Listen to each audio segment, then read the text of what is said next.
Audi Q7 ја слави својата трета генерација. Наскоро ќе се представи BMW M3 на електричен погон, кои се бројуваат во традиционалните производители на автомобили. Песимистички сценарија за европските производители најавуваат аналитичарите. Мексико разви собствен електричен автомобил. Dodge Charger ја напаѓа Европа. Ова е само дел од денешните содржини. Добре дојдовте.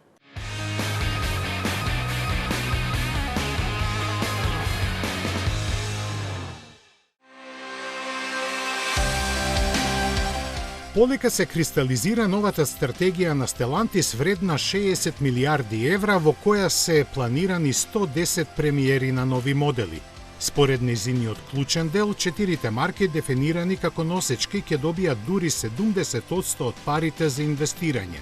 Но тоа не значи дека моделите на другите ќе бидат само ребрендирани, како што сега е случај со доставната програма, туку секоја марка ќе има сопствен идентитет. Остварувањето на амбициозниот развоен план ќе треба да донесе темелни промени во работењето, ќе биде поддржано со повеќе заеднички платформи, технологии и софтверски решенија.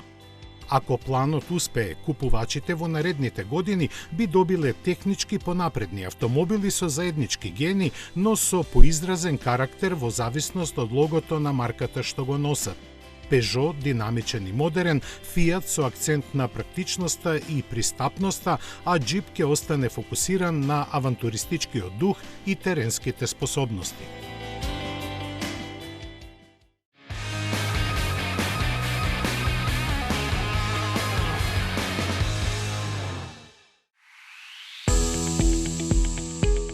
Ке падне ли Tonale како колатерална жртва на преструктурирањето на Stellantis? Сериозни се шансите кросоверот која постави Alfa Romeo на позитивен пазарен колосек, иако пред скоро време обновен, да престане да се произведува идната година. Причините за тоа се гледаат во пренамената на фабриката Pomigliano d'Arco во центар за производство на идната генерација мали пристапни електрични возила, заради што треба да помине низ процес на менување на технологиите. А како Tonale е поставен на старата Small White платформа на Fiat Chrysler, чии корени датираат од пред 2 децении, неговото производство нема да може така лесно да се префрли на друга локација. Stellantis засега нема ништо потврдено од овие информации кои до јавноста дојдаа преку италијанските синдикати. Но ако се точни, Tonale ќе стане запаметен како еден од моделите на Alfa Romeo со најкраток животен век. Купно околу 5,5 години, двојно пократко отколку што сега имаат Giulia и Stelvio.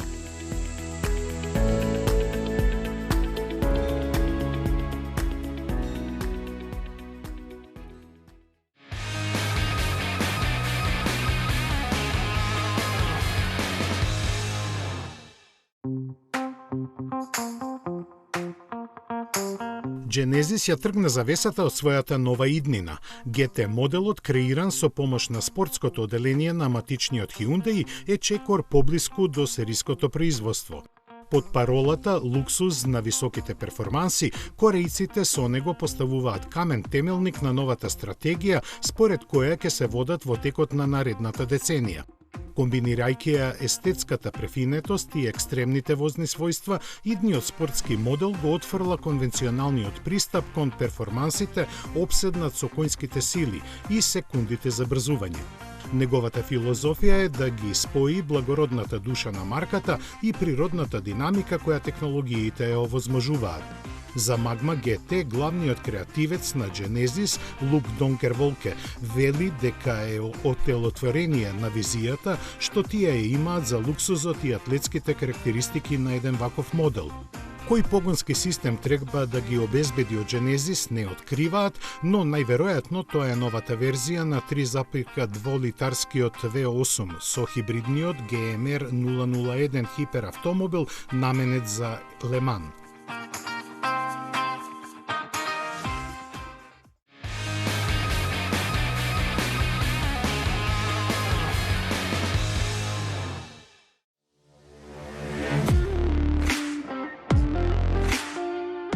Британскиот специјалист Boram Motorworks направи Escort како Ford немаше. Исто така изгледа тој ниту е рест мод, ниту пак реплика, туку сосема нов автомобил, официјално лиценциран од Ford, направен со користење на оригиналните технички цртежи. Платформата е потполно нова, со посебно изработено ослонување, а за поголема стабилност при високи брзини меѓуоскиното растојание малку е продолжено. За намалување на тежината, делови од каросеријата се од карбонски влакна, а автомобилот нема сервоуправувач, систем против блокирање на тркалата и било каква друга електронска контрола.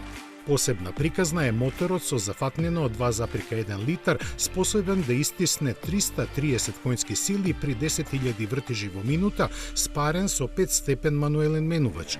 Кој сака може да добие и помал 1,8 литарски агрегат со 185 коњи. Податоците за перформансите не се објавени, ќе бидат направени 150 примероци по цена од 295.000 фунти.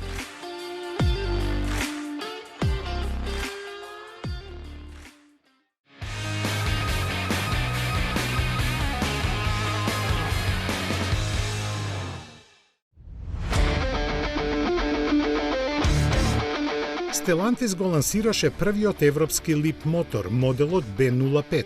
Премиерно покажан лани на салонот на автомобилите во Минхен, овој хеджбек ќе се произведува во Шпанија, што му овозможува да има цена од 26.900 евра, која е за 20% пониска од најблиските конкуренти. Со должина од 4,43 метри се сместува во компактниот сегмент и ќе настапува како клучен адут на кинеската марка за освојување на довербата на купувачите. Затоа и се на него и во него е подредено на тоа. Има електромотор од 218 конски сили кој ги задвижува задните тркала, а батериите вградени во структурата на возилото му овозможуваат автономија од 401, односно 482 километри. Напредните системи за безбедност и асистенција во возењето се поддржани со лидар, а коефициентот на отпор на воздухот му изнесува само 0,26. Првите примероци ќе стигнат до купувачите набрзо.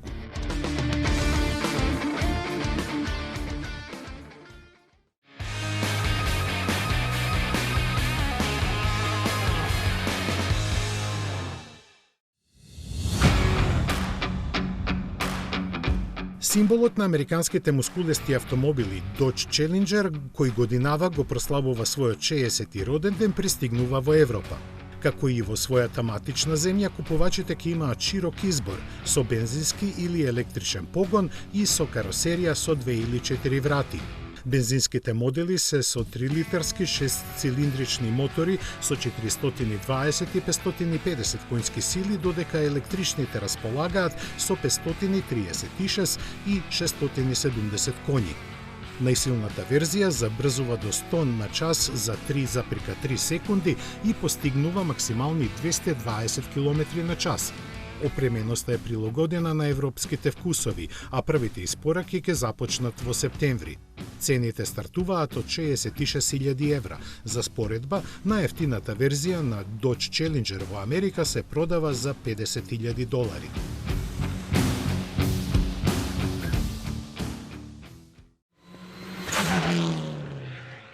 15 години вие одбирате, ние купуваме за 24 часа. 15 години на 10.000 клиенти. 15 години општествено одговорна компанија. 15 години доверба. 15 години лидери на пазарот. Финансираме патнички возила, комерцијални возила, камиони, пловни објекти, опрема и машини за вашиот бизнис. Во потрага сте по совршен автомобил? Со Chery добивате повеќе. Закажи тест возење на chery.mk.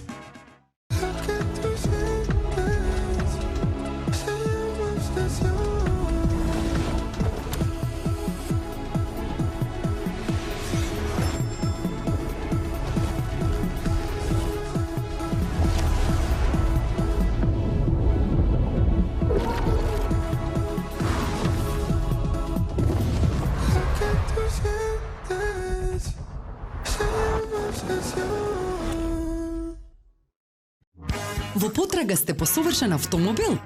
Со Чери добивате повеќе. Закажи тест возење на cherry.mk.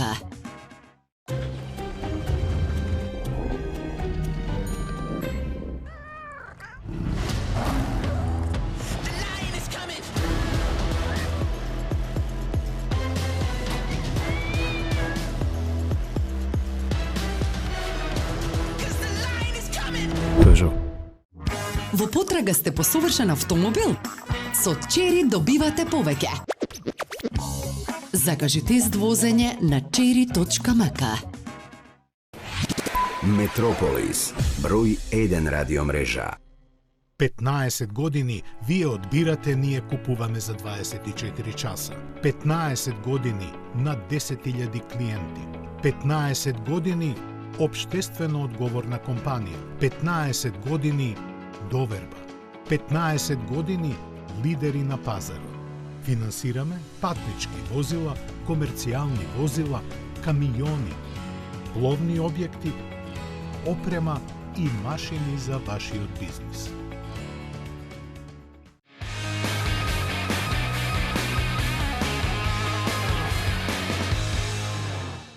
Вредеше да се чека една деценија за третата генерација на Q7 кој има мускулес дизајн и респектабилни технологии. Овој пат неговата позиција како водечки кросовер од Инглштад ќе ја заземе за кратко време уште поголемиот Q9. Сепак, во Q7 не е штедено на луксуз и се држи до својата 20 годишна мисија да ги напаѓа BMW X5 и Mercedes GLE.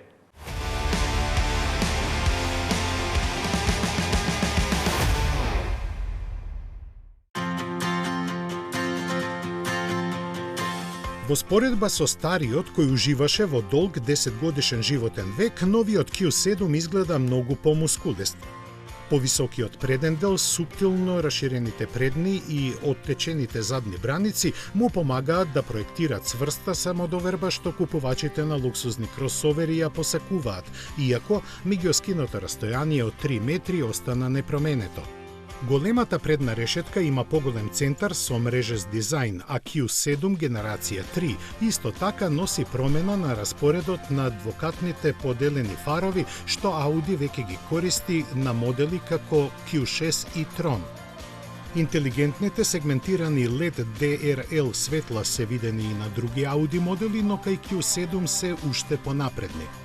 Покрај проектирањето предупредувања за работи како што се заледена делница на патот, тие исто така го проектираат трепкачот на земјата за да ги предупредат другите учесници во сообраќајот. Тука има уште други трикови што со помош на сигнализацијата на светлата ја зголемуваат безбедноста во сообраќајот. Неодамна прикажаната внатрешност на идниот знаменосец Q9 во голема мерка се препознава и во новиот Q7. Големиот заоблен OLED дисплеј ги комбинира инструментите на централниот дисплеј се инфозабавните функции, додека со возачот добива свој посебен екран. Q7 исто така има импресивен панорамски стаклен покрив кој може да се префрли од транспарентен во непрозирен. Стандардни се 2 реда седишта, а со доплата може да се добие и трет. За прв пат собствениците може да изберат индивидуални седишта наместо клупа. При лансирањето ќе биде понуден 3-литарски V6 турбодизел во 2 изведби. Посилната испорачува 299 конски сили и 630 Нм вртежен момент, додека посмирената 245 конски сили и 500 Нм. Благиот хибриден систем придонесува со 24 конски сили кај двете варијанти, при што помага да се подобри ефикасноста и динамичноста. Според официјалните податоци, во комбинирани услови потрошувачката ќе се движи помеѓу 7,1 и 8 литри на 100 км. Адаптивно воздушно подпирање, управување на сите тркала, постојан погон на сите тркала и електронски контролирано амортизирање се дел од стандардниот пакет. Суспензијата може дури и да користи податоци за рутата за да се подготви за престојни пречки како што се премени преку пруга и да се спушти за да им го олесни влегувањето и излегувањето на возачот и патниците. И тоа е далеку од последното од паметната технологија. Новиот Q7 може да запамти до 5 маневри за паркирање во должина од 200 метри, да се врати сам наназад во делови од 50 метри, па дури и да застане до работ на патот и да ги повика службите за итни случаи ако возачот не реагира на претходните опомени на системите за асистенција.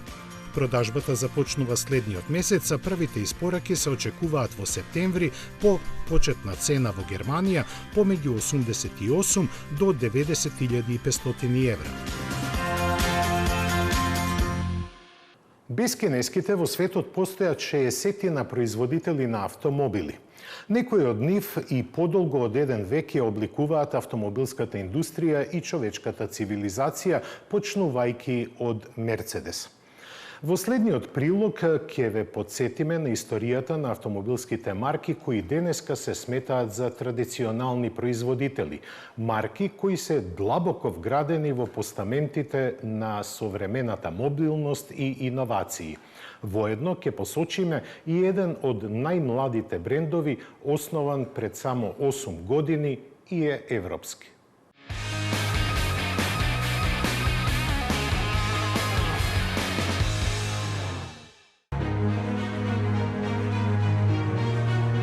Мерцедес води директно потекло од изумителот на автомобилот Карл Бенц од 1886 година.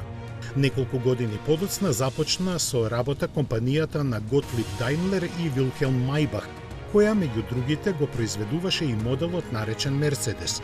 Двете компании се споија во 1926-та, формирајќи го Daimler-Benz, кој од пред 4 години го носи името Mercedes-Benz група. Францускиот Peugeot е еден од ретките производители кои има традиција подолга од автомобилската индустрија. Основан во 1810-та како семејна работилница, а првиот автомобил го имаат направено во 1889 година. Семејството Peugeot и денес е голем акционер во Stellantis. Својот пат Шкода го има започнато во 1895 година како заедничка работилница за велосипеди на Вацлав Лаурин и Вацлав Клемент. Првиот автомобил го имаат направено 10 години подоцна, а од 1925 се дел од индустрискиот конгломерат Шкода. Историјата на Рено започнува во 1899 една година откако браќата Луи, Марсел и Фернан, кои компанијата ја нарекоа со своето презиме, го направија првиот автомобил. Истата година во бизнисот со возило се вклучи и Джовани Ањели, кој заедно со групата инвеститори го основа Фиат, ставајќи ја и Италија на светската автомобилска мапа. На неа тогаш се појавува уште едно име – Опел, кој како компанија која произведуваше машини за шиење постоеше од 1862 година. Паралелно со Европа, автомобилската индустрија истовремено зазема замав и од онаа страна на Атлантикот. Денес најстариот американски производител Бјуик е основан 1899 кога и ги има направено своите први автомобили, но нема започнато со нивно серијско производство се до 1903 година. Бјуик е значаен за американската автомобилска историја, бидејќи послужи како темел за империјата на General Motors. Светла иднина на автомобилите предвидуваше и Хенри Форд, кој во повеќето наврати со разни компании се обиде да влезе на пазарот. Неговиот пргав карактер често го доведуваше до несогласици со инвеститорите. Една таква резултираше со создавањето на Кадилак во 1902 и денешниот Форд една година подоцна. Велика Британија на почетокот на 20 век имаше сериозно развиена автомобилска индустрија со бројни имиња, од кои денес најстарото е Rolls-Royce. Неговите корени датираат од 1904 година, кога талентираниот инженер Хенри Ройс и вештиот бизнисмен Чарлс Ролс се здружија со јасна визија да ги направат најдобрите автомобили во светот. И успеа во тоа уште пред нивното партнерство да стане официјално со формирањето на компанијата 2 години подоцна. Ова се 10 најстари денес активни автомобилски марки во историјата.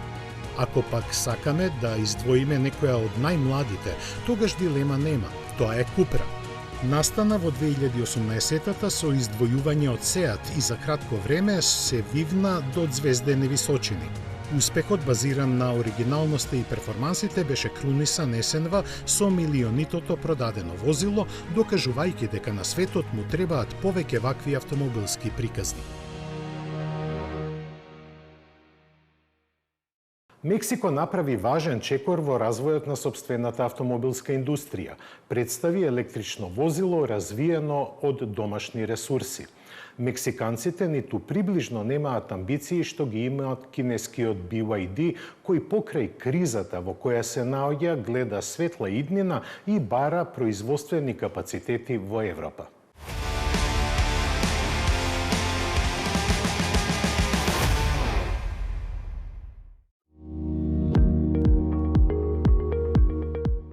Олинија Уно настана како резултат на националниот проект кој има амбиции електричната мобилност да ја направи достапна на широк круг граѓани, заради што и доби силна поддршка од владата. За разлика од бројните други електрични возила на пазарот, замислено и изведено е со целосно поинаква филозофија. Приоритет не беа автономијата или перформансите, туку едноставноста, практичноста и цената. Каросеријата е моноволуменска, што овозможува максимално искористување на просторот предвиден за 6 лица, а интериерот е флексибилен и може да се прилагоди за различни намени. Погонот е со електромотор сместен назад со едва 18 конски сили кои ќе обезбедат максимални 50 км на час и батериите се со скромен капацитет, доволен за поминување до 100 км, а полнењето преку стандардна куќна мрежа трае приближно 4 часа. Сериското производство треба да започне идната година, а цената се очекува да стартува од 8.600 американски долари.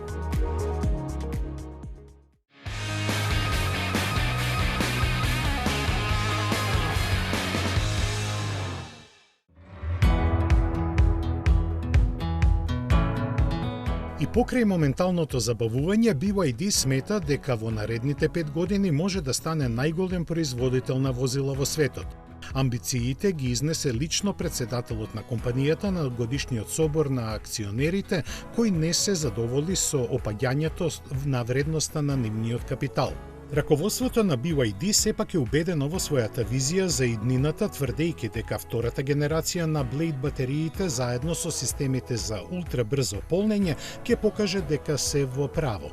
Според ланските податоци, BYD со своите 4,6 милиони продадени возила беше шестиот најголем производител во светот. Но, за да ја надмине Toyota, ќе му треба пораст од 1 милион возила годишно, што во моментот е дискутабилно. Дома работите одат лошо, со забележен пад на продажбата за 20%, но извозот и понатаму расте со силно темпо, дури 65% во првите месеци годинава. Најголемите извозни пазари за BYD се Бразил, Велика Британија и Австралија и се уште постојат големи потенцијали за настап, посебно во Европа. Но Америка е исклучена од сите прогнози. Пентагон ја стави компанијата на листата со работници со кинеската војска, што не носи санкции, но ќе ги држи домашните компании настрана од правењето бизнис со нив, иако BYD веќе 12 години во Калифорнија произведува електрични автобуси и камиони.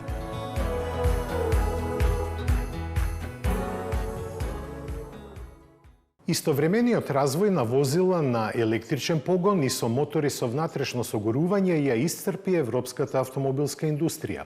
Продажбата не може да ги донесе потребните пари за да се изфинансира тоа, а кинезите немилосрдно напаѓаат.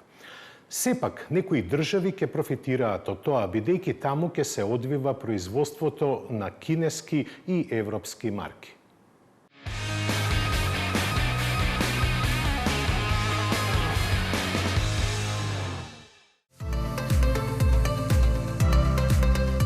Аналитичарите предвидуваат песимистички сценарија за европската автомобилска индустрија.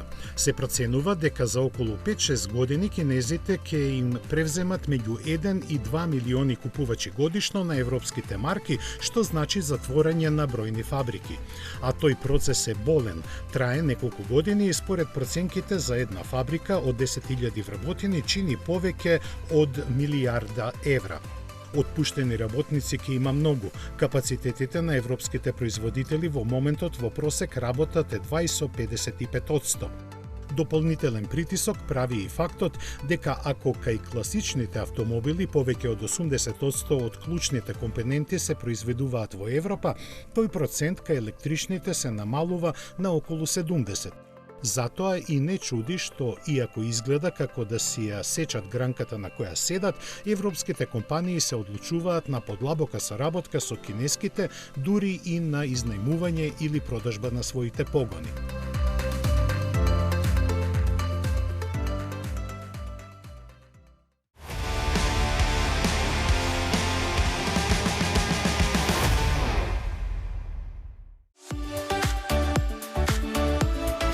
Сериското производство на новиот целосно електричен почетен модел на Шкода започна во фабриката Навара во Памплона, Шпанија. Како дел од семејството електрични урбани автомобили од Volkswagen Brand Group Core. По Суперб од тековната генерација, новиот Epic е вториот модел во сегашното европско портфолио на Шкода што се произведува надвор од чешките фабрики на Шкода Ауто и првиот модел на Шкода што некогаш се произведува во Шпанија. Како стратешки камен темелник, Epic ја носи електричната мобилност во динамичниот почетен сегмент и им дава на клиентите уште поголема слобода на избор. Заедно со PIC, Epic ќе игра клучна улога во усвојувањето на електричното портфолио на брендот оваа година.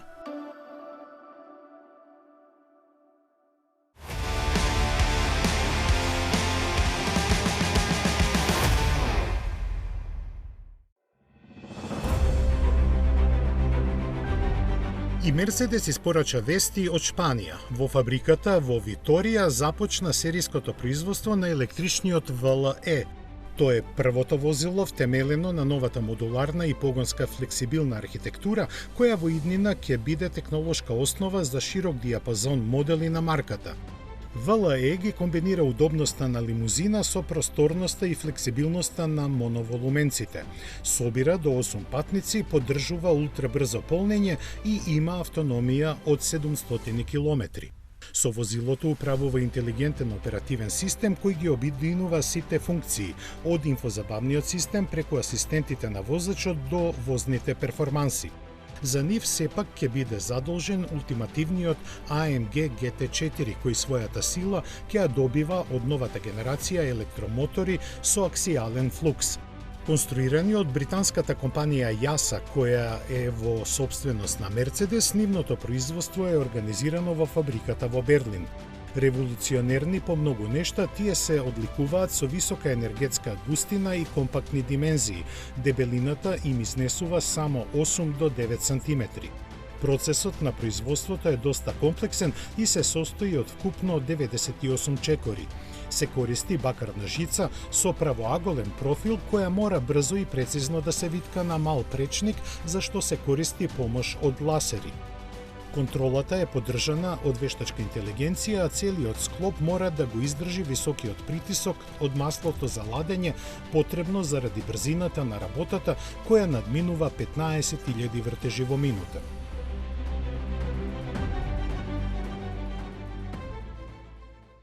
Баварците остануваат доследни на својот курс. Уште кога беше во почетна фаза електрификацијата, тие декларираа дека подеднакво внимание ќе обврнат на сите погони. Со појавувањето на Neue Klasse, BMW подеднакво размислува и за своите изведби од спортската M програма и за следната година го најавува електричниот M3.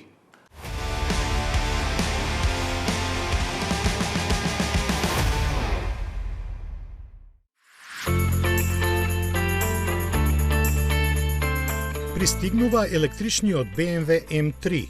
Базиран на Neue Klasse технологиите, тој според сите параметри треба да биде достоен на бензинските браќа, па дури и да ги надмине. Веќе само поглед од неколку секунди го потврдува тоа. Изгледот е познат од лимузината, но разликите се во деталите, а ги има многу, почнувајќи од жолтите светла, инспирирани од GT тркачките автомобили кои треба да му бидат обележје. Поседува дизајнерски елементи специфични за возилата од М семејството, меѓу кои и аеродинамички и оптимизираните ретровизори. Внатрешноста е сведена на минимум. Кокпитот се ослонува на i3 и iX3 моделите со пар екстра додатоци кои го зголемуваат тркачкото искуство. Погонскиот систем располага со 4 електромотори со интегрирано управување, по еден за секое тркало. Батериите се оптимизирани за брза испорака на енергија, што треба да обезбеди неспоредлива динамика во возењето. Серискиот модел треба да го очекуваме идната година. Верувам дека денешните содржини го задоволија вашето љубопитство. Така ќе биде и следната епизода за 7 дена. До гледање.